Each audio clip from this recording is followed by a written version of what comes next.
Hi everyone! For today's video ay samahan niyo akong mag-plant haul dahil ipapakita ko sa inyo yung mga nabili nating halaman kahapon. So, i-unbox ko na sila dahil baka mamatay sila sa loob ng box dahil medyo mainit ang ating panahon. Kaya kung jika na, ako'y inyong samahan. Wait lang, may kulang pa pala. My name is Xiaonan Navia, your batang plantita sa San Jose del Monte, Bulacan. So ayan, kung nakikita nyo naman, andito na yung mga halaman sa inyong harapan. Pero isa-isa natin sila ipapakita at ipiplex sa inyo para makita nyo ng mabuti kung ano ba yung totoo nilang itsura. So ayan, lakas ng hangin.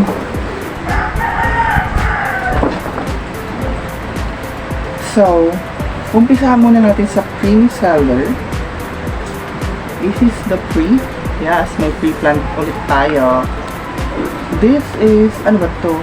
Scindapsus daw to eh. Scindapsus. Hindi ko pa alam yung pinaka-totally ID nito.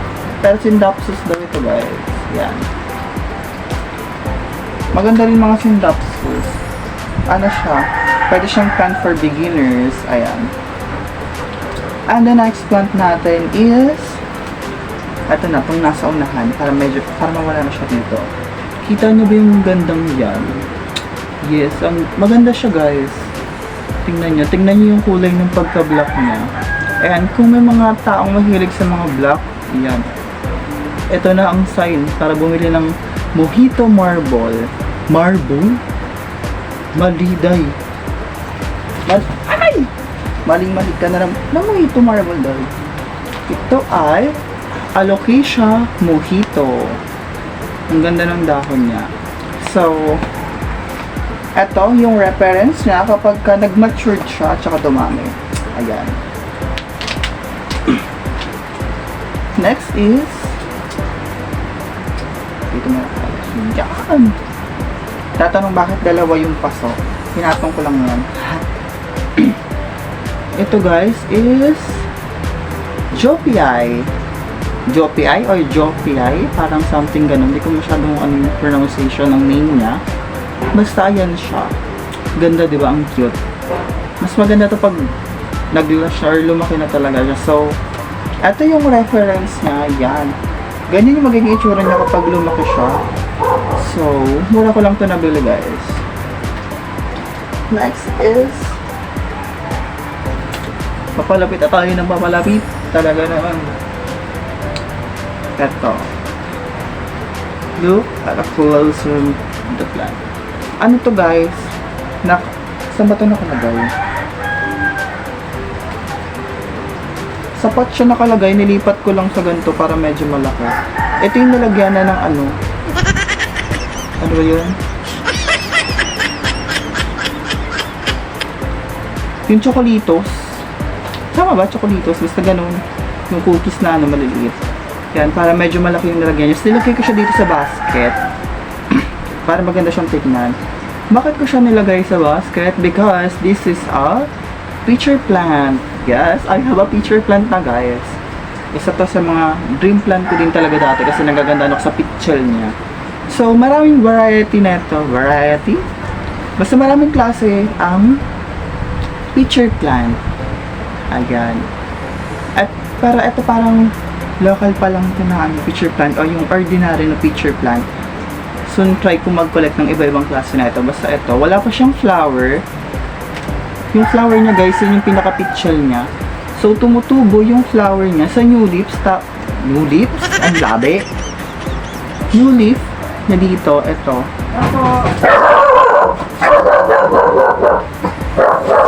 May tao.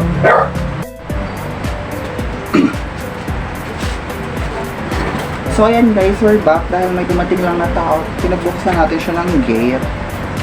So, asa ba tayo?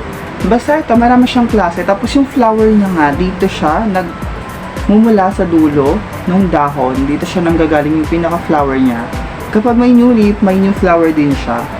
So, i-update ko kayo kapag nagkaroon na siya ng picture or ng pinaka-flower niya. So ayan, ang ganda niya, di ba? Muntik pang makalimutan. Ito yung itsura niya. Yan, pag ganyan yung itsura niya ng matured form na. So, Sana mapalaki ko to ng ganyang kalaki. Ay! So, dito na tayo. Balik tayo sa kanya. This is Cranips. Cranips? Ano ba? Basta ganun yung ano niya. Lagay ko na lang dito sa ilalim yung name. So, ang ganda niya. Ano to? Parang choices kasi to. Parang, kung hindi ko mabili isang plant, parang eto na lang ba pwede kong ipalit. Parang ganun. Pero wala, choice ko rin bilhin niya isang plant. Kasi gusto ko talaga siya. Eto, binili ko na rin kasi nagandahan ako sa kanya. Ito ay Cranips. And ito yung matured form niya. So, ayan. Yan yung matured form ng Cranips. So, ang ganda niya, guys. Look how the details yung dahon niya, yung white niya sa gitna. Ang ganda na ito, super. And, ginawa ko, nirepat ko siya. Tama ba? Hindi ko siya nirepat pala. Ano lang ako ng soil niya, nagbawas ako at saka nagmix ako ng other soil, nagdagdag ako kasi puro rice hull yung ginamit sa kanya.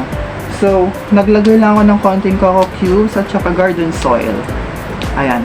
And then may nakita pala akong dalawang bulb. Hindi ko alam kung bulb ba yun, pero katawan siya na Cranips din ata yun. So, nakapag-propagate na agad ako. May nakita na ako dalawang suloy o suhi dun sa may ano.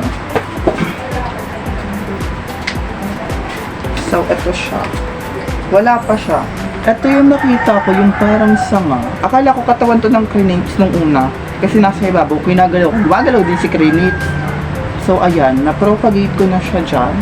Ito din, meron din isa, pero tinago ko sa ilalim. Parehas silang may suhi. So, good luck sa inyong dalawa. Sana magtagumpay ang inyong journey. And we'll have the last 3 pots.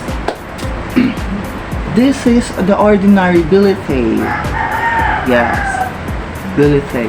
Ito naman, yung ordinary Billy, gusto ko siya kasi ang ganda niya pag super giant niya. So, bumili ako ng maliit kasi medyo pricey pa yung malalaking ganito. So, ito yung reference niya. Ayan. Yan yung reference niya kapag lumaki siya at napaganda mo talaga siya. So, kaya ko siya nagustuhan din talaga. Kasi dati may nakikita ko sa mga vlogger na ganito. Ang gaganda ng mga Billy nila. So, I have 2 Billy here. Itong, ordinary na Billy and yung black Billy. Gusto niya ba makita? Siyempre, ipapakita na sa inyo. Wait lang. Tara, at tayo'y nagbabalik. So, ayan. This is black Billy. Diyan, look, ang ganda. This is a black Billy and this is the ordinary Billy. Tingnan nyo yung kanilang difference. Kung makikita nyo, mas lang yung leaf neto. And super paganon yung leaf niya. And eto, yung parang pabilog yung padulo niya. Then eto, kung papansinin nyo, pa letter V yung kanyang ilalim. At super tigas ng dahon niya compare dito.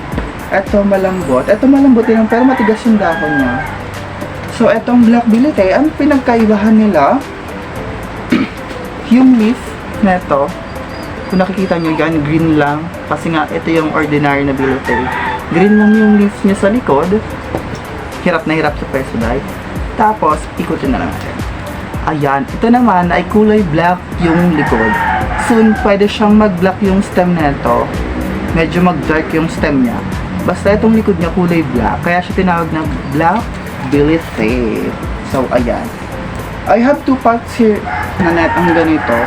Tinapcut ko kasi to and bakla ang litong top cut niya, lumiit.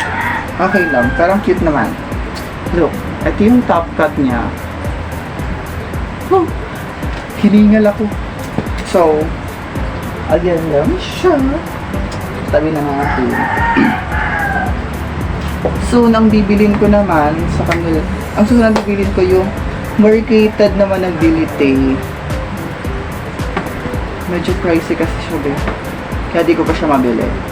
And the next one is this.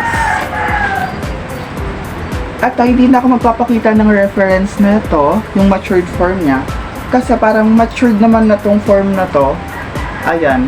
Siguro mas lalaki na lang talaga yung mga dahon niya kapag gumapang pa siya. So, this is Cebu Blue. I don't think bakit Cebu Blue yung name niya. Bakit may Cebu? Siguro it's just from Cebu talaga. Siguro dun siya unang natagpuan. Ayan.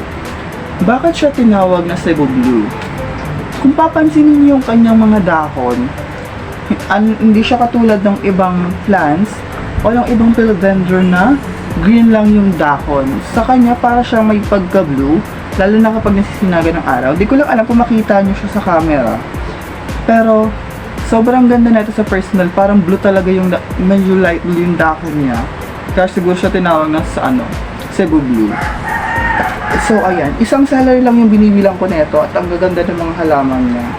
So, soon, bibili ulit tayo sa kanya kasi nagustuhan ko na.